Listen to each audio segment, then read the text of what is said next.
bir o eynəyi taxın Ayaz. Tamam. Bu eynək, Ayazın eynəyi kamera ilandır. Ayaz deməli kameralı Mən bayaq eynəyini... verilişə gələndə çəkmişəm hamımızı. Kameralı eynəyini taxır. Birinci məni Azər qardaşım qarşıladı. Azər çəkmişəm, videolar eynəyini taxır və çəkir. Video. Burada göstərir. Çox maraqlıdır. Mən bilirəm ki, bilirsiniz bunu. Ona görə çox da mən heç bilmirdim. Siz deməsəydiniz bilmirdim, düzü. Bilirsiniz, bu eynəyi təxminən 3 ay olar almışam və yay boyu çəkilişlər elədim. Maraqlıdır da. Bundan mütləq mənə almaq lazım. Çünki sizə heç nə sübut eləyə bilmirəm mən. Bəli.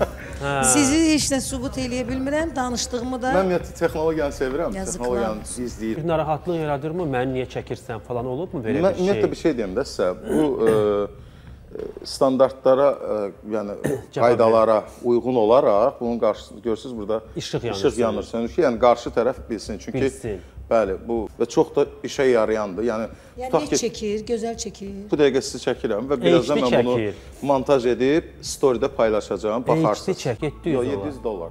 700 dollardır bu eynək. 1200 manata kameralı eynək. Xamilyon olduğuna görə. Bunun başqa versiyaları var, daha ucuza başa gəlir. Sizə görə mən almalıyam, mən bu hərəkət eləməli, məni bağışlayın. İndi hər şey var ya, maşallah. İndi sadəcə olaraq bilirsiniz, etik qaydalara uyğun hərəkət etmək lazımdır. Məsəl üçün, mən bura gəlirəm, mən televiziyaya gəlmişəm.